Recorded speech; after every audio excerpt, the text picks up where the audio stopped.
Friends, మీకు ఈ video నచ్చితే లైక్ చేయండి, సబ్స్క్రైబ్ చేయండి.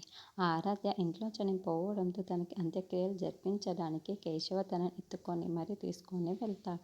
అది చూడగానే అక్కడున్న రమ్య చాలా బాధపడుతూ ఉంటుంది. ఎందుకు ఈయన ఇలా చేస్తున్నారు అని చెప్పేసి అనుకుంటూ ఉంటుంది. ఇంతలో అక్కడున్న కేశవ మాత్రం అవమానాలు భరించి మరి అక్కడి నుండి అంత్యక్రియలు జరిపించడానికి తీసుకొని వెళ్తూ ఉంటాడు.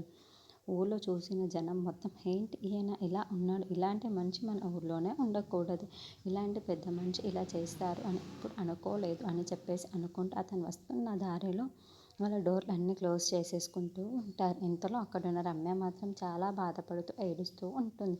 ఎందుకు ఇలా జరుగుతుంది, ఆ పాపని ఇప్పుడు మన ఇంట్లో ఎలా ఆయనతో కలిసి ఎలా బ్రతకగలను, నేను ఆయన ముఖాన్ని చూసి ఎలా భరించగలనా అని చెప్పేసి అనుకుంటూ వాళ్ళ అమ్మతో మాట్లాడుతూ చెబుతూ ఉంటుంది. ఆ మాటలు వినగానే అక్కడున్న వాళ్ళ అమ్మ చాలా బాధపడుతూ అలా చూస్తూ ఉండిపోతుంది. అక్కడున్న కేశవ అయితే ఆరాధ్యాన్ని ఎలాగైనా సరే అంత్యక్రియలు నేనే జరిపించాలి అని చెప్పేసి అక్కడున్న అంత్యక్రియ మొత్తాన్ని జరిపిస్తూ ఉంటాడు. ఇంతలో అక్కడున్న బుజ్జి అయితే తన చెల్లిని ఎత్తుకొని, నువ్వు నా చెల్లివి, నేను ఆమె మాట ఇచ్చి ఎలాగైనా సరే నేను నిన్ను క్షేమంగా చూసుకుంటాను, అలాగే క్షేమంగానే చూసుకుంటాను అని చెప్పేసి అనుకుంటూ ఆ పాపను చూసుకుంటూ ఉండిపోతాడు.